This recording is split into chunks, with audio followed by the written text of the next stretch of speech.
बीते जन्मों में किए गए कर्मों की सजा इस जन्म में भोगी। कहानी बहुत ही ज्ञानवर्धक और जीवन को प्रेरणा देने वाली है, इसलिए आप कहानी के अंत तक हमारे साथ बने रहें। और चैनल पर नए हैं तो चैनल को सब्सक्राइब करके बेल आइकन ऑन कर लें। तो साथियों, प्राचीन समय की बात है। एक छोटे से गांव में गरीब परिवार की बेटी इंदु रहती थी। उसके माता पिता साधारण किसान थे और इंदु उनकी इकलौती संतान थी। उन्होंने उसे बड़े लाड़ प्यार से पाला था। इंदु बेहद खूबसूरत और गुणों से भरपूर थी। उसका स्वभाव सरल और विनम्र था। वह अपने माता पिता के साथ गांव के एक छोटे से घर में संतोषपूर्ण जीवन व्यतीत कर रही थी। उस गांव पर राजा सूर्य प्रताप का शासन था। राजा सूर्य प्रताप अभी अविवाहित था और अक्सर अपनी प्रजा की स्थिति जानने के लिए गांवों का दौरा करता था। एक दिन जब वह इंदु के गांव के पास से गुजर रहा था, उसी समय इंदु अपने घर के पास नदी किनारे कपड़े धो रही थी। उसकी सरलता और सौंदर्य ने राजा सूर्य प्रताप का ध्यान खींच लिया। वह तुरंत ही उसकी ओर आकर्षित हो गया। राजा ने अपने घोड़े को रोका और इंदु से बातचीत करने के लिए उसके पास गया। लेकिन जैसे ही इंदु ने राजा को देखा, वह घबराकर अपने घर की ओर भाग गई। राजा ने उसे आवाज दी, लेकिन वह बिना कुछ कहे अपने घर के अंदर चली गई। राजा की आवाज सुनकर इंदु के पिता रामलाल बाहर आए। उन्होंने राजा को अपने दरवाजे पर खड़ा देखा तो हड़बड़ा गए। उन्होंने हाथ जोड़कर कहा, महाराज, क्या हमसे कोई गलती हुई? राजा ने मुस्कुराते हुए कहा, नहीं रामलाल, तुमसे कोई चूक नहीं है, बल्कि मैं एक विशेष कार्य के लिए यहां आया हूं। रामलाल ने कांपते हुए पूछा, क्या हुक्म है महाराज? राजा ने गंभीरता से कहा, तुम्हारी बेटी इंदु मुझे पसंद है, मैं उससे विवाह करना चाहता हूं। रामलाल यह सुनकर हैरान रह गए। वह एक साधारण किसान थे और राजा का प्रस्ताव ठुकराना उनके लिए संभव नहीं था। उन्होंने सोचा कि उनकी बेटी अब राजमहल में रानी के रूप में सुखी जीवन जिएगी। कुछ ही दिनों में विवाह संपन्न हुआ और इंदु राजमहल आ गई। शादी के बाद के शुरुआती दिन बेहद सुखद थे। राजा सूर्य प्रताप का इंदु के प्रति व्यवहार बहुत अच्छा था। समय के साथ इंदु ने एक पुत्र को जन्म दिया। पूरे राजमहल में खुशियों का माहौल था। विवाह के 6 वर्ष बीत गए। इंदु का पुत्र अब 5 साल का हो गया था। लेकिन इस बीच राजा का मन धीरे धीरे इंदु से हटने लगा। एक दिन की बात है, राजा सूर्य प्रताप गांव का भ्रमण करने निकले थे। तभी उनकी नजर एक महिला पर पड़ी जो इंदु से अधिक आकर्षक थी। राजा ने शीघ्र ही उससे विवाह कर लिया और उसे राजमहल में ले आया। नई रानी के आने के बाद इंदु का जीवन मुश्किलों से भर गया। नई रानी उसे हमेशा नीचा दिखाने का प्रयास करती थी। राजा भी इंदु से दूरी बनाने लगा और उसकी बातों को अनदेखा करने लगा। धीरे धीरे इंदु की स्थिति राजमहल में कमजोर हो गई। एक दिन नई रानी ने राजा को इंदु को महल से निकालने के लिए मना लिया। राजा ने अपने पुत्र को अपने पास रखा और इंदु को महल से बाहर कर दिया। इंदु बेबस होकर अपने पिता के घर लौट आई। इंदु ने अपने माता पिता को अपनी दुर्दशा सुनाई। उनकी बेटी की हालत देखकर वे बेहद दुखी हुए। उसकी चिंता ने उनकी सेहत पर गहरा प्रभाव डाला। धीरे धीरे इंदु की मां की हालत बहुत खराब हो गई और कुछ समय बाद इंदु की मां का निधन हो गया।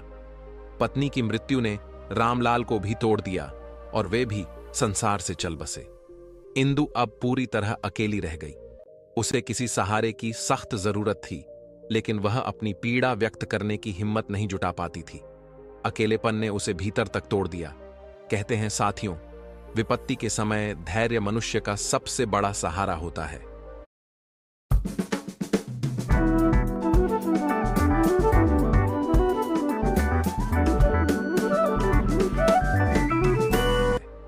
इसी दौरान मदन नामक एक ऊंटों का व्यापारी, जो पहले भी इंदु के घर आता जाता था, अब और ज्यादा वहां आने लगा। वह इंदु से हमदर्दी जताने लगा और उसका ख्याल रखने का ढोंग करने लगा। इंदु, जो पहले से ही अकेली और कमजोर थी, उसकी बातों पर भरोसा करने लगी। कुछ समय बाद मदन ने इंदु से विवाह का प्रस्ताव रखा। इंदु, जो कि किसी सहारे की तलाश में थी, ने इस प्रस्ताव को स्वीकार कर लिया। दोनों पति पत्नी की तरह साथ रहने लगे। मदन ऊंटों का व्यापारी था और हर साल ऊंटों के मेले में जाया करता था। एक दिन उसने इंदु से कहा, तुम हमेशा घर में रहती हो, इस बार मेरे साथ ऊंटों के मेले में चलो, वहां का मेला बहुत मनोरम होता है। इंदु ने सोचा कि बाहर जाने से मन हल्का हो जाएगा, इसलिए उसने मदन के साथ मेले में जाने का फैसला कर लिया। मदन ने इंदु को मेले में घुमाया और उसकी खुशी का दिखावा किया, लेकिन उसके मन में एक गहरी साजिश चल रही थी। उसने अपने ऊंटों के साथ साथ इंदु का भी सौदा कर दिया। इंदु को इसका बिल्कुल भी अंदाजा नहीं था। मदन ने इंदु को ऊंटों के पास बैठाकर कहा, मैं अभी आता हूं, और वहां से चला गया। थोड़ी देर बाद कुछ व्यापारी आए और ऊंटों के साथ साथ इंदु को भी जबरदस्ती ले जाने लगे। इंदु घबरा गई और चिल्लाई, मुझे कहां ले जा रहे हो? लेकिन व्यापारियों ने उसकी आवाज को दबाने के लिए उसे बेहोश कर दिया। जब इंदु को होश आया तो उसने खुद को एक अनजान जगह पर पाया। वह जगह एक कोठा था। वहां की मालकिन ने इंदु से कहा, अब तुम यहीं रहोगी, हमने तुम्हें खरीद लिया है। तुम्हें यहां मुजरा करना होगा और लोगों की इच्छाएं पूरी करनी होंगी। इसके बदले तुम्हें खाना, कपड़े और सिर छुपाने की जगह मिलेगी।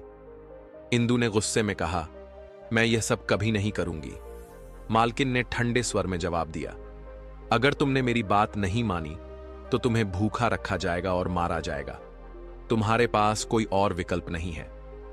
इंदु ने बहुत विरोध किया, लेकिन उसकी कोई सुनवाई नहीं हुई। धीरे धीरे अत्याचार और भूख ने उसकी हिम्मत तोड़ दी और मजबूरी में उसने अपनी इच्छा के खिलाफ कोठे पर काम करना शुरू कर दिया। इंदु की जिंदगी अब अंधकार में डूब चुकी थी। वह हर दिन अपने भीतर के दर्द को छिपाकर जीने के लिए मजबूर थी।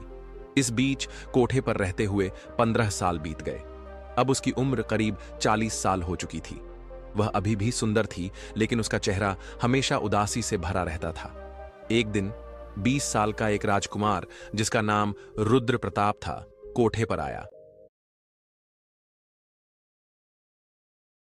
एक दिन 20 साल का एक राजकुमार, जिसका नाम रुद्र प्रताप था, कोठे पर आया।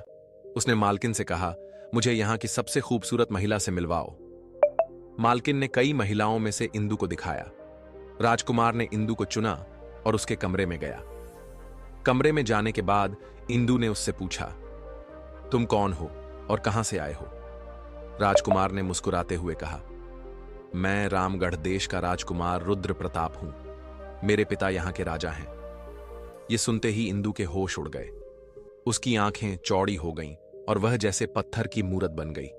उसे एहसास हुआ कि वह राजकुमार कोई और नहीं, बल्कि उसका अपना बेटा है, जिसे उसने बचपन में खो दिया था। इंदु का दिल शर्म और दुख से भर गया। उसने ईश्वर की ओर हाथ उठाकर रोते हुए कहा, हे भगवान, मुझसे ऐसा कौन सा पाप हुआ है कि आज मुझे अपने ही पुत्र से यह अपमान सहना पड़ा? क्या यह मेरे पिछले जन्म के पापों का परिणाम है?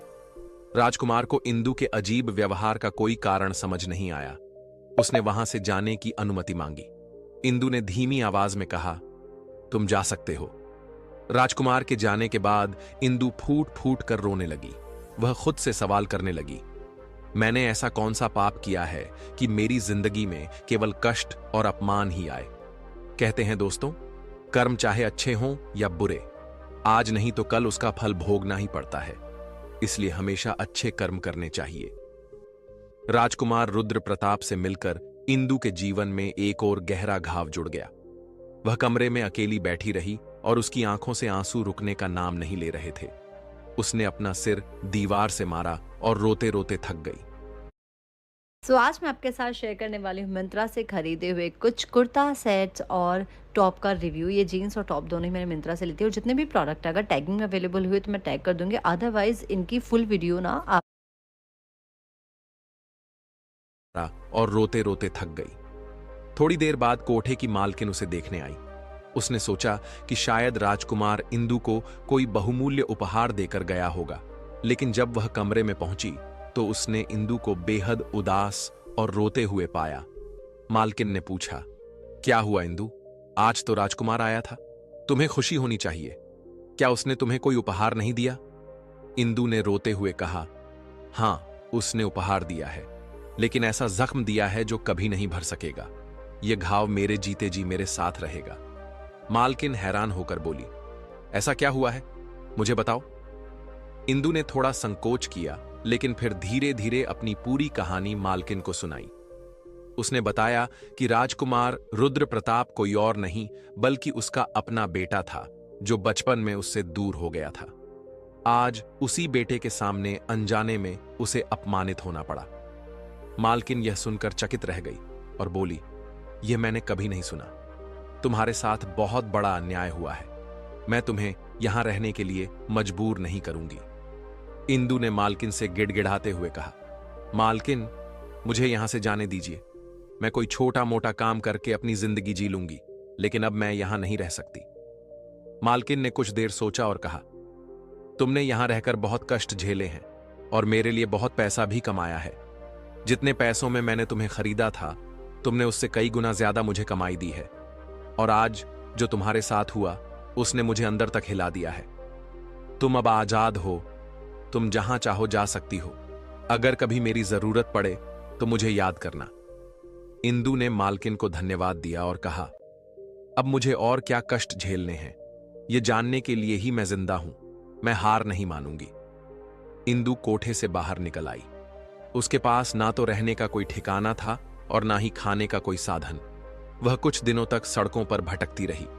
भूख और प्यास से बेहाल होकर एक दिन वह एक नीम के पेड़ के नीचे जाकर लेट गई।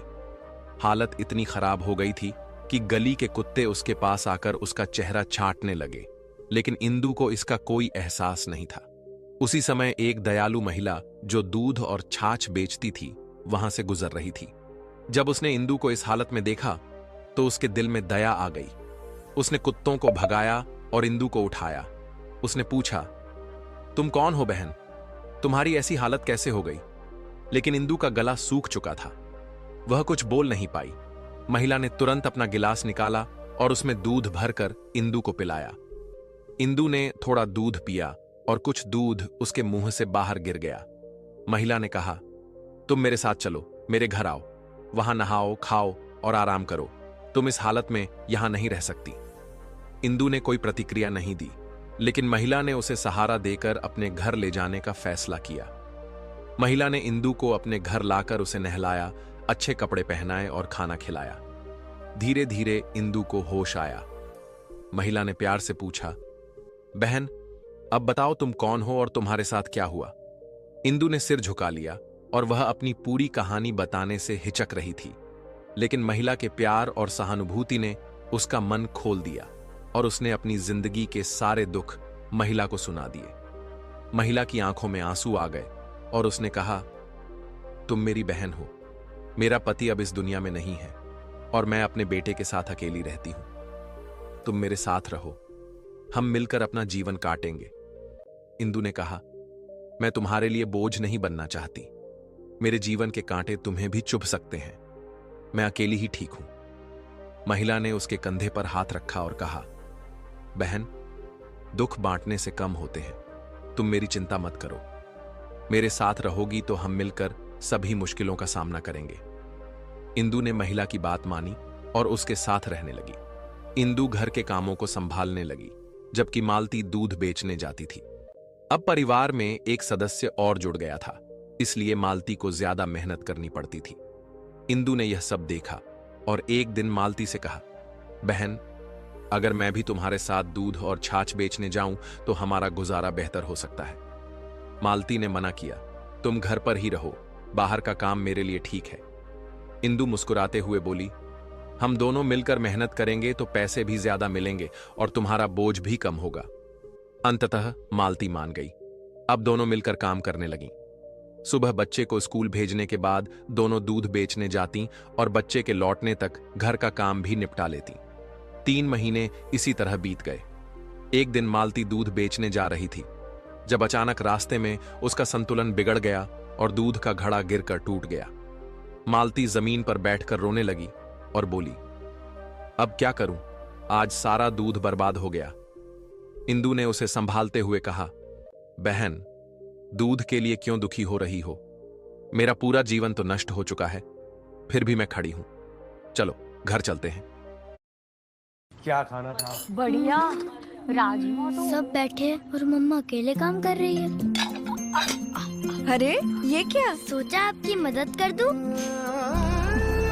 ओहो, इतने जिद्दी दाग। इन जिद्दी दागों के लिए अपना सर्फ एक्सेल है ना। नया सर्फ एक्सेल इजी वॉश निकाले जिद्दी दाग 100% तक। Surf Excel. Hello Moto. Own the Motorola Edge 60 Fusion. घर चलते हैं। मालती ने पैर में चोट लगने की शिकायत की।